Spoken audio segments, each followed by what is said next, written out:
हाय। Hello students, कैसे हैं आप सब। उम्मीद करता हूं कि आप सभी अच्छे होंगे। आज मैं मुकेश कुमार अपने channel English with Mukesh sir में लेकर आया हूं आपके सामने पास्ट इंडेफिनिट टेंस। आज हम पास्ट इंडेफिनिट टेंस इस वीडियो में करेंगे और उम्मीद करता हूं कि आप ध्यान से वीडियो को देखेंगे, बार बार देखेंगे और अच्छी तरह समझ जाएंगे कि पास्ट इंडेफिनिट टेंस होता क्या। अब से पहले की मेरी जो 4 वीडियो आई थी इसमें टेंसेस करवाए गए थे, तो 4 tense present indefinite, present continuous, present perfect and present perfect continuous, ये चारों टेंस मैं करवा चुका हूँ। इनके यूजेस भी करवा चुका हूँ। तो ये मेरा जो है पांचवा टेंस के रूप में पांचवी वीडियो होगी और आप ध्यान से इसे देखेंगे। तो हम बात करते हैं पास्ट इंडेफिनिट टेंस। क्या है पास्ट इंडेफिनिट टेंस? पास्ट में जो काम हो गया है उसको कहते हैं पास्ट इंडेफिनिट टेंस, अर्थात भूतकाल में जो काम हुआ है वो पास्ट इंडेफिनिट टेंस। तो हम जो है इसकी आइडेंटिटी की बात करते हैं। आइडेंटिटी, आइडेंटिटी क्या होती है? पहचान। आइडेंटिटी क्या होती है? पहचान। क्या है इसकी पहचान? जो हिंदी भाषी फील्ड से बिलोंग करते हैं, हिंदी भाषी एरिया में जो रहते हैं, तो उनके लिए अगर हम बात करते हैं तो हिंदी के सेंटेंस के लास्ट में जहां पर या यानी कि आ, ए, ई, ये आदि, ये अगर मान लिया जाए प्रत्यय आ जाते हैं, यानी कि अंत में लास्ट में अगर ये आ जाते हैं तो वो है हमारा पास्ट इंडेफिनिट टेंस की पहचान। की भी वो सेंटेंस लिया, दिया, हुआ, हुई, किया, तो वो है हमारा पास्ट इंडेफिनिट टेंस। अगर मान लिया जाए ये आ जाए कि लिया है, किया है, दिया है, तो वो बन जाएगा जी प्रेजेंट परफेक्ट टेंस। ये ध्यान रखना। लिया, दिया, आ, ए, ई, ये अगर सेंटेंस के लास्ट में है तो है पास्ट इंडेफिनिट। और लिया है, दिया है, किया है, खाया है, पिया है, वो बन जाएगा आपका जो है प्रेजेंट परफेक्ट टेंस। ये ध्यान रखने की बात है। तो अब हम इसमें इंग्लिश में क्या इसकी आइडेंटिटी होगी? तो हम इंग्लिश में अगर बात करते हैं तो इसमें जो हेल्पिंग वर्ब है, यानी कि जो हेल्पिंग वर्ब है, हेल्पिंग वर्ब क्या होती है? सहायक क्रिया। क्या होती है? सहायक क्रिया। जो इसकी हेल्पिंग वर्ब है वो क्या है इसके अंदर? वो है जिसकी डिड। क्या है इसकी? डिड। डिड। और जो मेन वर्ब है इसकी, मेन वर्ब होती है मुख्य क्रिया। मुख्य क्रिया, जो मेन वर्ब है इसकी मुख्य क्रिया है वो है जी वर्ब की सेकंड फॉर्म। वर्ब की सेकंड फॉर्म। बट एक पॉइंट और बनता है। क्या है? नोट है, एक पॉइंट बनता है। क्या है वो ये है कि जहां पर डिड हो, यानी कि जहां पर डिड होता है उसके साथ हम वर्ब की फर्स्ट फॉर्म लगाएंगे जी। क्या लगाएंगे? वर्ब की फर्स्ट फॉर्म।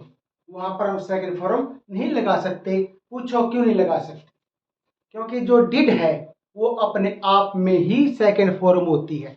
तो जब वो सेकंड फॉर्म होगी डिड, तो हम उसके साथ कैसे सेकंड फॉर्म दूसरी लगा देंगे? जैसे मैं कहता हूं I did not write a letter. एक ये सेंटेंस, राइट तो फर्स्ट होगी, जबकि पास्ट इंडेफिनिट में तो सेकंड आती है। तो अब मैं बोलूं कि I did not wrote a letter, सही बन गया sentence? No, this is absolutely wrong. कैसे? क्योंकि डिड खुद ही दूसरी फॉर्म होती है डू, डिड, डन। तो डिड सेकंड होगी तो रोट कैसे लगा दोगे इसके साथ? ये रूल है कि डिड के बाद जो है फर्स्ट आती है। जैसे डू और डज के बाद भी फर्स्ट आती है, जैसे मोडाल्स के बाद भी फर्स्ट आती है, टू के बाद भी फर्स्ट आती है, उसी प्रकार से डिड के बाद भी फर्स्ट ही आती है। तो यहाँ पर फर्स्ट आएगी, ये इस बात का आप ध्यान रखें। तो हेल्पिंग वर्ब होगी हमारी कौन सी? डिड। और मेन वर्ब होगी हमारी वर्ब की सेकंड फॉर्म। लेकिन ये नोट लगा दिया मैंने कि भाई जिस सेंटेंस में डिड हो, डिड कहां पर आएगा? डिड आएगा नेगेटिव सेंटेंस में और इंटेरोगेटिव सेंटेंस में। प्रश्नवाचक वाक्य में आएगा और नकारात्मक वाक्य में, उसमें आएगा। तो वहां पर हम डिड के साथ फर्स्ट फॉर्म लगाएंगे, न कि सेकंड। इस बात को अपने दिमाग में बिठा लेना। अब हम क्या करते हैं? हमें मेन वर्ब का पता चल गया, हमें हेल्पिंग वर्ब का पता चल गया। अब हम जो है इसके बनाते हैं सेंटेंस कि भी कैसे फॉर्मेशन बनती है।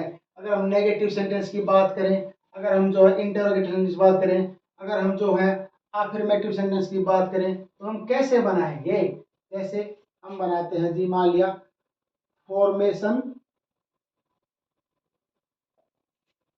Formation of affirmative sentence, affirmative sentence, formation of affirmative sentence. ये कौन से होते हैं अफर्मेटिव? ये होते हैं साधारण, यानी कि जो साधारण सेंटेंस है ना वे, इसे हम स्वीकारात्मक भी कहते हैं। स्वीकारात्मक, भाई स्वीकार कर लिया, ये हमारे सिंपल सेंटेंस है। तो हम कैसे बनाएंगे? शुरू में क्या आ जाएगा? सब्जेक्ट रखेंगे हम, ये सब ऐसे भी सब्जेक्ट। फिर क्या रखेंगे? वर्ब की सेकंड फॉर्म रखेंगे। और फिर क्या रखेंगे? ऑब्जेक्ट रखेंगे। ऑब्जेक्ट, ऑब्जेक्ट था कर्म, शब्द था कर्ता, कार्य को करने वाला है सब्जेक्ट, और जो जिसके लिए वो काम कराया गया है वो है हमारा कर्म, ऑब्जेक्ट। और जो क्रिया है, मान लिया जाए इस विधि से, वो है हमारी क्रिया। अब देखो आप सेंटेंस बनाओ, जैसे कि मान लिया जाए मैंने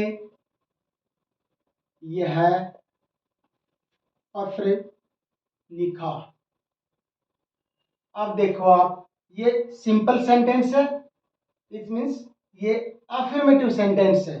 तो लिखा, ये देखो आ है, आ, ये आ इसकी क्या है?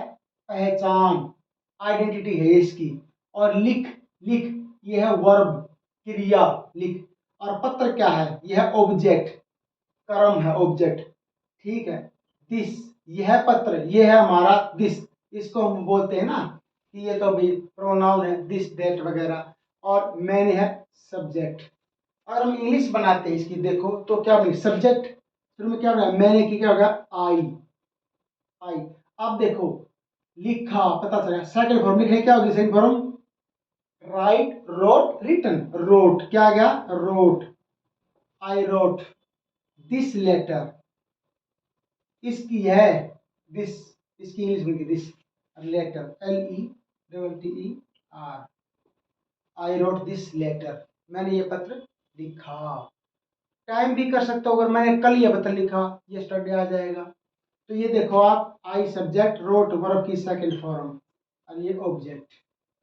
तो इसी प्रकार से आप देखो दूसरा, formation of negative sentence, negative sentence, formation of negative sentence, यह नहीं वाला सेंटेंस। कौन सा? नकारात्मक, यानी कि नहीं वाला, नकारात्मक सेंटेंस। अब इसमें हम कैसे करेंगे भाई? बनाओ फॉर्मेशन। फॉर्मेशन क्या होती है पता है आपको? रचना। सर ये रचना है, फॉर्मेशन तो रचना है। अब देखो क्या बनेगी? सब्जेक्ट शुरू में आ गया, उसके बाद क्या आएगा? उसके बाद अब एंट्री होगी डिड की। अब आ गया जी डिड, हेल्पिंग और डिड। तब डिड के बाद आएगा नोट, नेगेटिव है तो नोट तो आएगा ना। अब बताओ दूसरी लगा दूं सेकंड फॉर्म? नहीं, पहले मैंने मिटा दिया, मैंने बोला था जहाँ डिड आ जाए ना फर्स्ट लगेगी, सेकंड नहीं। तो क्या आ जाएगा? वर्ब की फर्स्ट फॉर्म, फिर क्या आ जाएगा? ऑब्जेक्ट। अब बनाओ जी इंग्लिश कोई सेंटेंस, जैसे जैसे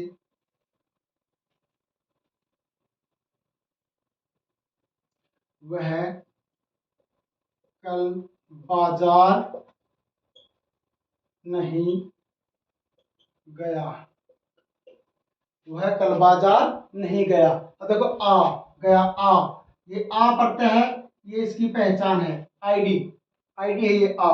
और गया, जा, जा, ये है हमारी वर्ब। और नहीं, ये है हमारा नेगेटिव, नॉट। और बाजार ऑब्जेक्ट है हमारा।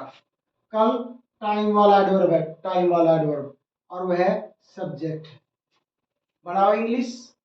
तो वह की क्या इंग्लिश बनेगी? ही। अब क्या लगा दूं? डिड, डिड के साथ नोट। अब फर्स्ट फॉर्म आएगी गो, डू नॉट गो टू बाजार भी कह सकते हो और मार्केट भी कह सकते हो। देखो टू कहाँ से आ गया, गो एक ऐसी वर्ब है गो, अगर गो के बाद ऑब्जेक्ट दिया हुआ है तो टू आएगा गो के और ऑब्जेक्ट के बीच में। Go to school, go to home, go to market, go to anywhere. तो बाजार को मार्केट भी बना सकते हैं यहाँ पर, market, he did not go to market, go to bazaar yesterday, बीता हुआ कल है ना, यस्टरडे। तो आप देख सकते हो कि किस प्रकार से ये देखो डिड आया, ये नॉट आता, देखो यहाँ पर वर्ब की पहली फॉर्म आई, इस बात का ध्यान रखना है। यहाँ तक clear? Can I rub it? Okay, अब हम इसको साफ कर देते हैं ताकि हमारा अगला वो आ जाए। तो आप यहाँ से देख सकते हैं कि अफर्मेटिव की जगह अब हम लगाएंगे interrogative. Interrogative, INTERROGATIV, interrogative sentence, प्रश्नवाचक। यहाँ पे हो जाएगा ये प्रश्नवाचक। कौन सा? प्रश्नवाचक, जिसमें प्रश्न पूछते हैं, ये प्रश्नवाचक सेंटेंस है। अब इसकी रचना कैसे बनेगी? अगर कोई WH परिवार के जो 9 वर्ड हैं, जैसे हु, हुज, हुम, वेयर, व्हाट, अगर ये हैं तो वो सबसे पहले आ जाएंगे। भाई कोई है तो लिख दो यहाँ पर WH वर्ड, कोई WH फैमिली का है। अगर उसके बाद है हमेशा प्रश्नवाचक शब्द, जो प्रश्नवाचक सेंटेंस है ना इंग्लिश में, वो जो है ना वो हेल्पिंग वर्ब से बनते हैं। WH के जो वर्ड्स होते हैं ना वो तो रिलेटिव प्रोनाउन, रिलेटिव एडवर्ब होते हैं, पर्सन बनाते हैं हमेशा हेल्पिंग वर्ब। तो वो आ गई ये डिड। अगर हम हेल्पिंग वर्ब को सब्जेक्ट से पहले रख देंगे तो वो प्रश्नवाचक सेंटेंस बन जाता अपने आप। तो ये देखो डिड है। अब इसके बाद सब्जेक्ट, उसके बाद वर्ब की फर्स्ट फॉर्म। देखो जब डिड आ गया तो फर्स्ट फॉर्म आएगी, मैंने बताया था। इसके बाद क्या है? इसके बाद है ऑब्जेक्ट, उसके बाद क्वेश्चन मार्क।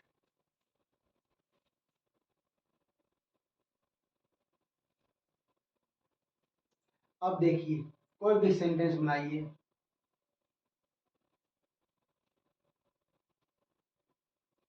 जैसे कि तुम कल स्कूल क्यों नहीं आए। भाई तुम कल स्कूल क्यों नहीं आए, इसकी इंग्लिश बनानी है हमने। अब वाक्य कैसा सेंटेंस है बेटे? आप देखें, यू है इंटरोगेटिव, आई, ये पहचान होगी इसकी ए, ये इसकी है पहचान। आना ये वर्ब है, आना जाना वर्ब होती है। अब नहीं, अरे ये तो नेगेटिव भी बन गया, ये तो नेगेटिव भी हो गया और इंटरोगेटिव भी हो गया, दोनों हो गया। अब देखो ये नेगेटिव की पहचान है। अब ये जो है हमारा क्यों, ये WH वर्ड है, क्यों WH का वर्ड है। स्कूल ऑब्जेक्ट है हमारा, ऑब्जेक्ट। कल टाइम एडवर्ब ऑफ टाइम, तुम सब्जेक्ट। तो ये तो इंटेरोगेटिव प्लस नेगेटिव हो गया है। ओके, सोने पे सुहागा हो गया, दोनों बना देते हैं, क्या दिक्कत है। तो देखो अब शुरू में WH वर्ड, भाई WH वर्ड वाई, क्योंकि इंग्लिश क्या बनती है वाई। डिड, ये आ गया सर डिड।